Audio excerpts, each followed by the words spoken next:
बिस्मिल्लाहिर्रहमानिर्रहीम। अस्सलाम वालेकुम। उम्मीद है आप सब खैरियत से होंगे और आपकी छुट्टियां भी अच्छी गुजर रही होंगी। काम शुरू करने से पहले मैं आपसे चंद बातें शेयर करना चाहूँगी। एक तो ये कि आपने काम ध्यान से करना है और सफाई से करना है, और काम करते हुए अगर आपको कोई भी मुश्किल पेश आ रही हो तो आपने अपनी वालिदैन से मदद लेनी है। चलें आज अपना काम स्टार्ट करते हैं, जिसके लिए सफ़र नंबर 31 आपको खोलना पड़ेगा, यानी कि 31, और उसके बाद अपनी तारीख़ आप लिख लें। नीचे दी गई तस्वीर की मदद से बताएं कि दर्ज झेल जानवर कहाँ रहते हैं। इस पेज पे आपको बहुत सारी तस्वीरें नज़र आ रही होंगी। आपने इन तस्वीरों की मदद से बताना है कि जानवर कहाँ रहते हैं। जैसे तोता कहाँ रहता है? दरख्तों पे। हिरन कहाँ रहता है? घास के मैदान में। उसके बाद ऑक्टोपस के बारे में बताना है कि ऑक्टोपस कहाँ रहता है? गहरे पानी में। फिर इसी तरह ज़राफ़ा जंगल में रहता है, ऊँट सहरा में रहता है, और बर्फ़ानी रीछ बर्फ़ानी इलाके में। इसी से रिलेटेड आपको नीचे 6 फिल ब्लैंक्स दी हुई हैं। ज़राफ़ा डैश में रहता है, तोता डैश में रहता है। ज़राफ़ा कहाँ रहता है? ज़राफ़ा जंगल में रहता है, तोता दरख्त पे रहता है, ऊँट डैश में रहता है, ऊँट सहरा में रहता है, ऑक्टोपस डैश में रहता है, ऑक्टोपस गहरे पानी में रहता है, बर्फ़ानी रीछ बर्फ़ानी इलाके में रहता है, हिरन घास के मैदान में रहता है। सबसे पहले आप तारीख लिखेंगे, उसके बाद इस टॉपिक को पढ़ेंगे ठोस, माया और गैस।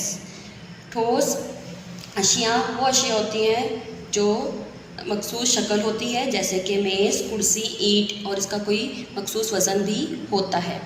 माया अशिया वो अशिया होती हैं जिसकी कोई मखसूस शक्ल तो नहीं होती, लेकिन जिस चीज़ में वो डाली जाती है इसकी वो शक्ल वैसी इख्तियार कर लेती है, जैसे कि पानी हो गया, दूध हो गया, शहद हो गया। गैस में वो अशिया शामिल हैं जिसकी कोई मखसूस शक्ल नहीं होती, लेकिन इसकी जिस चीज़ में डाली जाती है इसकी शक्ल वो वैसे ही इख्तियार कर लेती है, जैसे कि सिलेंडर की गैस कह लें या ऑक्सीजन गैस कह लें। आप इसको जिस चीज़ में कन्वर्ट करते हैं, जिस बर्तन में कन्वर्ट करते हैं, वो उसको वैसे ही हो जाती है, नज़र नहीं आती है। अब हम इस पेज को सॉल्व करने की कोशिश करते हैं। दिए गए अल्फाज की मदद से खाली जगह पूर्ण करें। गर्म, ठंडा। आपने गर्म और ठंडे की मदद से बताना है कि कौन सी ब्लैंक्स में क्या आना है। नंबर 1 है बर्फ़ पानी में तब्दील होती है जब इसे डैश किया जाता है, यानी कि जब आप बर्फ़ की किसी हालत को तब्दील करते हैं, बर्फ़ की हालत को तब्दील करेंगे तो कौन सी हालत में आ जाती है? गर्म में। बर्फ़ गर्म होकर जो है ना वो हो जाती है ना, पानी की हालत में आ जाती है। इसी तरह नंबर 2 है पानी भाप में तब्दील होता है जब इसे डैश किया जाता है, यानी कि जब पानी को आप गर्म करते हो तो वो भाप में जो है ना तब्दील होता है। ठीक है। इसी तरह भाप पानी में तब्दील होती है जब इसे डैश किया जाता है। भाप कैसे तब्दील हो सकती है पानी में? जब भाप को आप ठंडा करते हो तो वो पानी में तब्दील होती है। पानी बर्फ़ में तब्दील होता है जब इसे डैश किया जाता है। जब आपने किसी भी बर्तन में पानी लेते हो और उसको आप फ्रीज़र में रख देते हो, जब वो जम जाती है तो वो क्या है? पहले पानी गर्म होता है, फिर वो बर्फ़ की शक्ल इख्तियार कर जाता है। सफ़ा नंबर 29, तारीख़ लिखें जो आप जिस तारीख पे आप काम कर रहे हैं, और आज का टॉपिक है आवाज़ें। दर्जे झेल तस्वीर को गौर से देखें। दिए गए अल्फाज की मदद से बताएं कि किन की आवाज़ तेज़ और किन की आवाज़ हल्की है। यानी कि आपने इस टॉपिक में बताना है कि आवाज़ें कैसी होती हैं।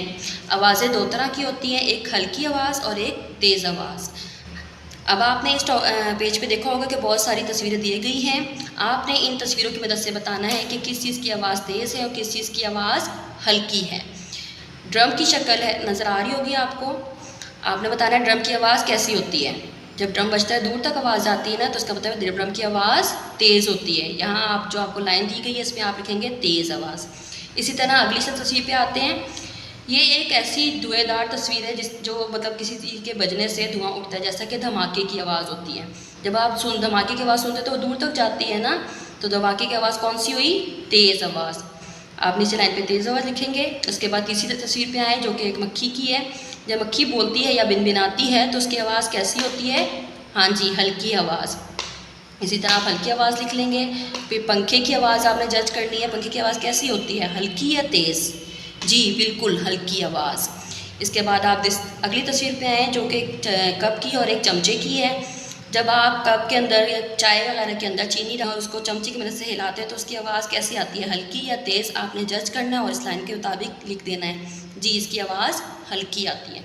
उसके बाद बाजे की शक्ल दी गई है, आपने बाजे की आवाज़ को जज करना है कि बाजे की आवाज़ तेज़ है या हल्की। तो हाँ, बाजे की आवाज़ तेज़ होती है तो आप इस पर लिख देंगी तेज़ आवाज़। उसके बाद टेलीफोन की आवाज़ तेज़ आवाज़ होती है, हथौड़ी की आवाज़ भी तेज़ होती है। आपको आखिरी तस्वीर में जो तस्वीर नज़र आ रही है वो है एक लैपटॉप की। लैपटॉप के जब बटन पुश किए जाते हैं तो उसमें से भी एक आवाज़ आती है जो कि बहुत हल्की सी आवाज़ होती है। टॉपिक हमने करना है हमारी ज़मीन, सफ़र नंबर 28। सबसे पहले आप अपनी तारीख़ लिखें, उसके बाद हम इसका सवाल पढ़ते हैं। मुतदर्जा ज़ेल बेतरतीब हरूफ को तरतीब देकर बड़े आज़मों के नाम लिखें और नक्शे में दिए गए नंबरों को दुरुस्त खानों में लिखें। आपको इस तस्वीर पे बहुत सारे नाम नज़र आ रहे होंगे, लफ्ज़ नज़र आ रहे होंगे, या ये आपके मुख्तलिफ़ बड़े आज़मों के नाम बेतरतीब दिए हुए हैं। दुनिया में 7 बड़े आज़म होते हैं, उनको आपने तरतीब से इस लाइन के अंदर लिखना है। जैसे कि शीन, ये अलिफ अलिफ, इसमें से पहले आपने अल्फाज को तरतीब देना है और तरतीब देके जो अल्फाज बनता है वो लिख देना है इस लाइन में। जैसे कि एशिया, अलिफ ये ए, शीन ये अलिफ या, एशिया। इसी तरह दूसरे नंबर पे रे वाओ पे ये, आपने पहले अल्फाज को तरतीब देना है, ये व यो, रे पे रब, यो रब। उसके बाद इसी तरह तीसरे नंबर पे अंटार्कटिका, आपने पहले इस अल्फाज को तरतीब देना है और फिर जो लफ्ज़ बनेगा वो बनेगा अंटार्कटिका, आपने लिख देना तीसरे नंबर पे। चौथे हरूफ को भी आपने तरतीब देना है जो कि बनेगा अफ्रीका। पाँचवें हरूफ को भी इस तरह आपने तरतीब देना है जो कि बनेगा शुमाली अमरीका। छठे हरीफ को तरतीब देने के बाद जो लफ्ज़ बनता है वो है ऑस्ट्रेलिया। और सातवां बरे आज़म जो कि आखिरी बरे आज़म होता है उसको तरतीब दे के आपने लिख देना है जनूबी अमेरिका। इसके बाद आप नीचे देखें तो हमारी ज़मीन, सियाहों की निशानदेही करें, उनके नाम लिखें। आपने सोलर सिस्टम के बारे में तो पढ़ा होगा, उनके नाम आपने उर्दू में इधर लिख देने हैं। जैसे कि मैं आपको चंद एक के नाम बता देती हूँ, मिश्तरी, ज़ोहर, मरीख, ठीक है। इनको नाम आपने तरतीब से इस वाले कॉलम में जो आपको दिए हुए हैं छोटे छोटे से, उसमें आपने पुट कर देने हैं। सबसे पहले आप रोज़ की तरह तारीख़ लिखेंगे। उसके बाद इसमें जिस टॉपिक का जिक्र किया गया है वो है वसाइल और उनकी इकसाम। सबसे पहले मैं आपको वसाइल की थोड़ी सी डेफिनेशन या तारीफ़ बता दूँ। वसाइल से मुराद वो अशियाँ जिनको इस्तेमाल करके ज़िंदगी की ज़रूरियात पूरी की जा सकती हैं, ठीक है। इसमें 3 तरह के वसाइल आ जाते हैं, एक कुदरती वसाइल, दूसरा इंसानी वसाइल, तीसरा सरमाए के वसाइल। कुदरती वसाइल में वो मसाइल हैं जो हमें अल्लाह ताला की तरफ से हासिल होते हैं, जैसे पानी, सूरज, गैस वगैरह, कुदरती गैस वगैरह। इंसानी वसाइल वो वसाइल होते हैं जो इंसान अपने हुनर या काबिलियत के बलबूते पे लेता है या कमाता है या हासिल करता है, ठीक है। सरमाए के वसाइल में वो वसाइल आ जाते हैं जो उसने अशिया ख़ुद बनाई हो और उसके ज़रिए वो कोई दौलत या कोई सरमाया ले रहा हो, ठीक है। इन तीनों कॉलम में आपको नीचे गई तस्वीर जो आपको नज़र आ रही होगी, इसकी मदद से आप ये तीनों कॉलम फिल करेंगे।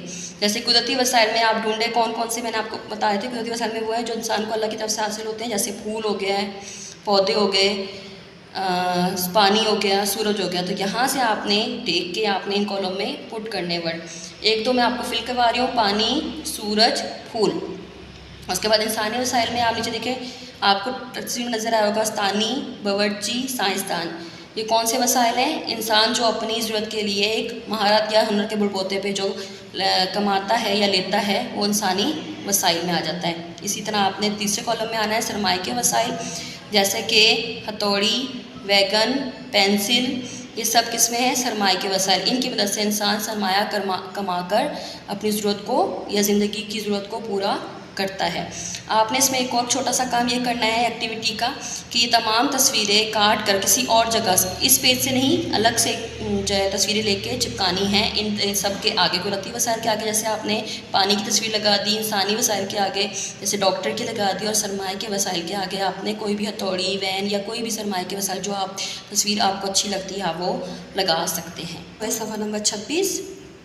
सबसे पहले रोज़ाना की तरह अपनी तारीख लिखेंगे। उसके बाद ये जो आपको तस्वीर नज़र आ रही है ये है खुराक के बारे में, यानी कि आप उसको क्या कहोगे, बैलेंस डाइट के बारे में या खुराक के बारे में। बैलेंस डाइट में बहुत सारी चीज़ें आ जाती हैं जो इंसान खाकर अपनी एक अच्छी खुराक खाता है वो बैलेंस डाइट कहलाता है। जैसे कि दूध, दही, दूध से बनी हुई अशिया, दही से बनी हुई दही, उसके बाद आ जाता है गोश्त, चिकनाई, अनाज, सब्जियाँ, ठीक है, ये तमाम चीज़ें किस में आ जाती हैं, हमारी खुराक में, जो कि बैलेंस डाइट में आती हैं। आपको जो तस्वीरें दी नज़र आ रही हैं इसके मुताबिक आपने बताना है कि ये किस चीज़ की है। जैसे पहली तस्वीर नज़र आ रही है या मीठे और चिकनाई की, दूसरी तस्वीर में नज़र आ रहा है गोश्त, तीसरी तस्वीर में नज़र आ रहा है दूध से बनी हुई अशिया, चौथी तस्वीर में नज़र आ रही है बहुत सारी ब्रेड और तो ये किससे बनती है, गंदम और चावल से। पांचवी तस्वीर में आपको सब्जियां और फल नज़र आ रहे हो तो आप लिख देंगे इधर सब्जियां और फल। इसी तरह लास्ट पैराग्राफ में आपको खुराक के ग्रोथ दिए हुए अनाज, चिकनाई और गोश्त, आपने उनको उनके मुताबिक जो तस्वीरें उनके मुताबिक लिख देना। जैसे पहली बोत में आपको ऑयल नज़र आ रहा है तो ऑयल क्या होती है, चिकनाई। फ़िश क्या होती है या मछली, गोश्त। ब्रेड आपकी अनाज से आ जाता है। फिर आपको नज़र आ रही है प्लेट में गोश्त रखा हुआ है तो आप गोश्त लिख दोगे। राइस आपका अनाज में आ जाता है और बटर आपका चिकनाई में आ जाता है। इसके साथ ही हम आज आपके साथ एक और पेज काम करेंगे जो है सफ़ा नंबर 25। सबसे पहले इसी तरह आप उसकी तारीख लिखेंगे। उसके बाद है सूरज। इस सफ़े में आपको सूरज के बारे में, यानी कि सूरज की सिमतों के बारे में बताना है। जैसे कि आपने सुना होगा 4 सिमतें होती हैं हमारी, मशरिक़, मगरिब, शुमार, जनूब। आपको इसके अकॉर्डिंग सूरज के मुताबिक बताना है कि हमारी कौन सी सिमत या कौन सा सिमत पे कौन सा साया आता है। सबसे पहले हम सवाल पढ़ते हैं। नीचे दी गई तस्वीर में हर एक वक्त के लिए सूरज का मकाम और दरख्त का साया कैसा होगा। तस्वीर बनाकर वजाहत करें कि आपने सूरज को इस मुकाम पर क्यों बनाया। जैसे कि इन्होंने दिया हुआ है सुबह के 8 बजे, यानी कि आपने बताना है कि सुबह के 8 बजे सूरज की जो सिमत है वो कौन सी होगी। हाँ जी, आपकी सुबह जो है जो सिमत होगी वो मशरिक़ की तरफ होगी। क्यों? क्योंकि सूरज मशरिक़ से निकलता है और मगरिब में ग़ुरूब होता है, इसलिए सूरज मशरिक़ से शुमाल की तरफ होता है। दोपहर के 12 बजे सूरज बिल्कुल शुमाल की तरफ होगा, क्योंकि वो बिल्कुल हमारे जो है किसके ऊपर होता है, शुमाल के ऊपर होता है। और शाम के 5 बजे सूरज मगरिब की सिमत में जाता है, क्योंकि वो वहाँ पर मगरिब की तरफ ग़ुरूब होता है। ठीक है, इसके बाद हम अगला सवाल पढ़ते हैं कि आपने साए को इस सिमत में क्यों बनाया। यानी कि अब हम बताएंगे कि हमने इसका साया इस तरफ क्यों बनाया। सुबह 8 बजे का साया आगे होगा तो हमने क्यों बनाया, क्योंकि वो मशरिक़ की तरफ होगा। दोपहर के 12 बजे साया पीछे की तरफ होगा, नीचे की तरफ होगा, क्योंकि वो शुमाल की तरफ होता है। और शाम के 5 बजे का साया पीछे की तरफ हो, क्योंकि वो मगरिब की तरफ होता है। इसमें एक छोटी सी एक्टिविटी भी दी हुई है। सुबह के 8 बजे के साया आपने खुद से छोटा सा बनाना है दरख्त के सामने। उसके बाद दोपहर के 12 बजे का साया बनाना है आपने, और उसके बाद शाम के 5 बजे का साया आपने छोटा सा साया आपने बना देना है कि किसका साया किस सिमत में होगा। सबसे पहले आप रोज़ा की तरह तारीख लिखेंगे, उसके बाद टॉपिक पढ़ेंगे। टॉपिक है आलूदगी। आलूदगी बहुत तरह की होती है, जैसे कि फ़िज़ाई आलूदगी, ज़मीनी आलूदगी, शोर की आलूदगी और पानी की आलूदगी। ठीक है, हम सब सवाल पढ़ते हैं। थोड़ा सा और बताऊंगी आपको। पानी की आलूदगी में वो आलूदगी शामिल है जो हम पानी के अंदर गंद शामिल कर देते हैं या कूड़ा करकट फेंक देते हैं। ज़मीनी आलूदगी में भी इसी तरह, जब ज़मीन के ऊपर कूड़ा करकट फेंक दिया जाता है ज़मीनी आलूदगी कहलाता है। फ़िज़ाई आलूदगी में वो आलूदगी है जिसका जो धुआं या जो गर्दो गुबार हमारी हवा में शामिल हो जाता है, वो फ़िज़ाई आलूदगी में आ जाता है या हवाई आलूदगी में आ जाता है। उसके बाद शोर की आलूदगी में हमारे माहौल में जो भी शोर हो रहा होता है वो शोर की आलूदगी में शामिल हो जाता है।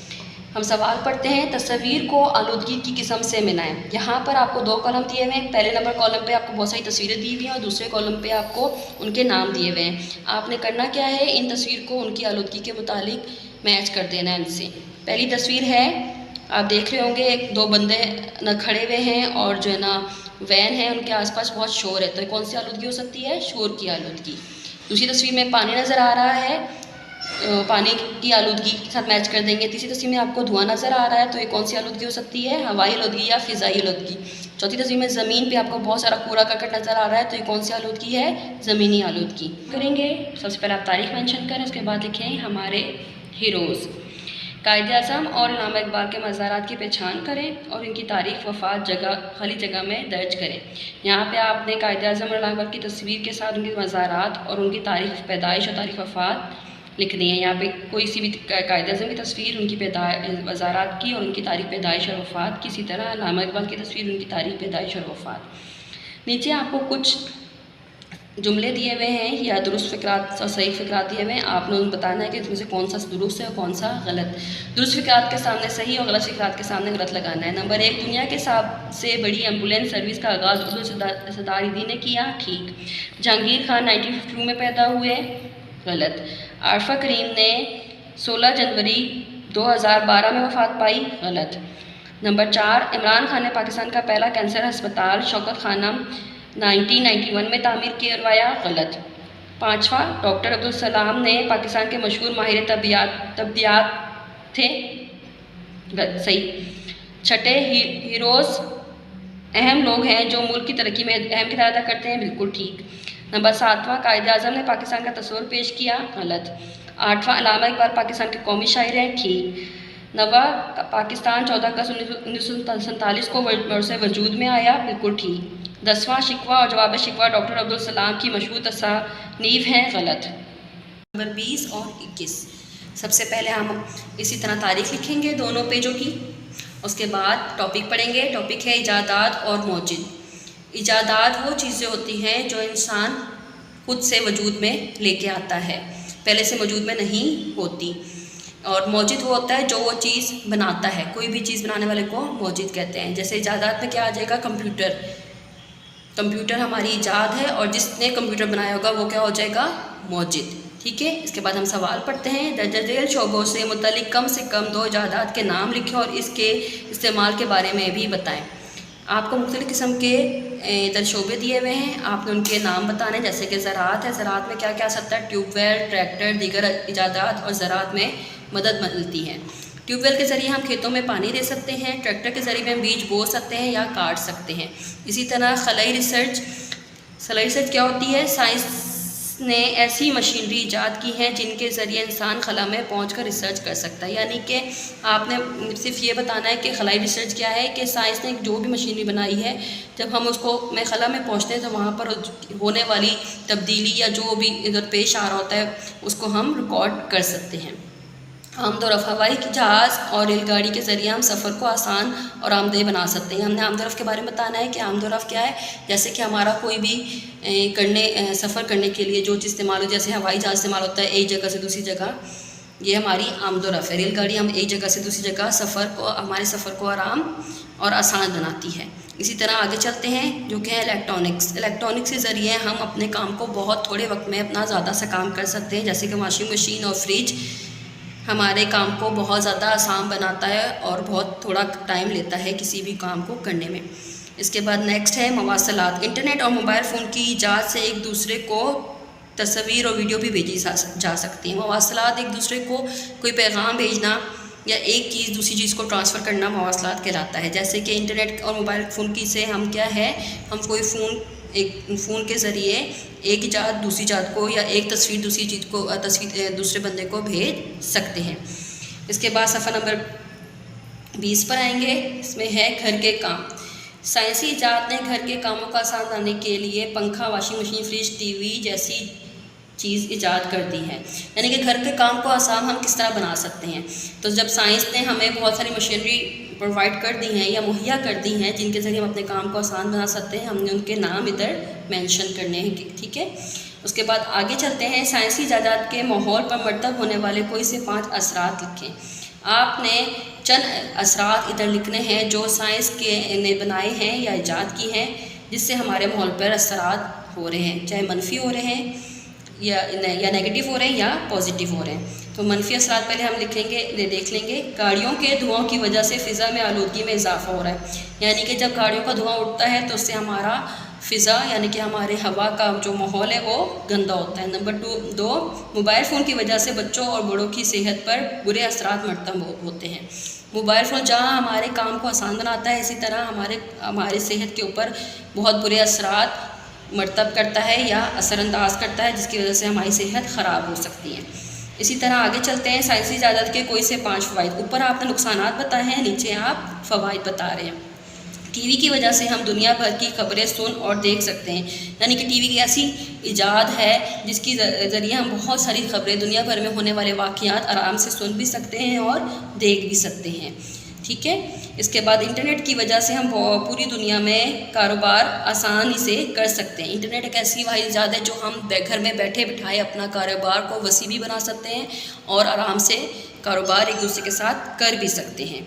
अपने पसंदीदा मौजूद और उसकी तस्वीर की ईजाद की तस्वीर चिपकाया करें। यहाँ पर आपने अपने मौजूद और ईजाद की तस्वीर जो आपको पसंद है वो लगानी है। जैसे आपको कंप्यूटर पसंद है तो कंप्यूटर किसने बनाया है तो आपने मौजूद उसकी तस्वीर लगानी है। लास्ट में भी आपने ये बताना है कि ये किसने ईजाद किया है और कब ईजाद हुआ है। सफ़र नंबर 18 और 19 है। सबसे पहले आप इसी तरह उसकी तारीख लिखेंगे जैसे कि रोज़ आप लिखते हैं। उसके बाद टॉपिक पढ़ेंगे। टॉपिक है इख्तिलाफ़ राय और हमारा रवैया। इख्तिलाफ़ राय क्या होती है? जब दो इंसान आपस में झगड़ पड़ते हैं तो वो हमारी इख्तिलाफ़ राय होती है। और हमारा रवैया क्या होता है? बिहेवियर, यानी कि हमारा रवैया उनके साथ कैसा होना चाहिए। ठीक है। सवाल पढ़ते हैं। इख्तिलाफ़ राय की कोई सी 3 वजूहात बयान करें और दिए गए खाकों में गुस्सा, उदास, खुश और पुरजोश होने की इश्काल बनाकर अपनी राय का इज़हार करें। सबसे पहले आपको यहाँ पे इख्तिलाफ़ राय की वजूहात बतानी कि इख्तिलाफ़ राय की वजूहात यानी कि लड़ाई झगड़े की वजूहात क्या होती हैं। नंबर 1, किसी की बात पसंद ना आना। अगर आप आपस में आप चीज़ बात कर रहे हैं एक दूसरे के साथ, अगर आपको उसकी बात पसंद नहीं आती तो ये क्या है? ये इख्तिलाफ़ राय की एक वजह है। नंबर 2, जब कोई गलत फहमी हो, यानी कि जब आपस में आप मिसअंडरस्टैंडिंग हो जाए, समझने में कोई गलती हो जाए तो वो क्या हो जाती है? इख्तिलाफ़ राय। नंबर 3, जब किसी की राय से नुकसान हो, यानी कि अगर आपको कोई मशवरा दे और आपका उससे नुकसान हो जाए तो ये भी इख्तिलाफ़ राय की एक वजह होती है। यानी कि इन तीनों कालम में आपने इसकी वजह बतानी कि इख्तिलाफ़ राय की कौन कौन सी वजूहात हो सकती हैं। नीचे आपको चंद एक तस्वीरें नज़र आ रही होंगी। इसमें आपने अपनी मर्ज़ी के मुताबिक गुस्से वाली तस्वीर, खुशी वाली तस्वीर, उदासी वाली तस्वीर या पुरजोश होने की तस्वीर वो बना के आपने इसको कॉलम पे लिख देनी कि गुस्से वाली कौन सी तस्वीर है, उदासी की कौन सी है, खुशी की कौन सी और गम की कौन सी तस्वीर है।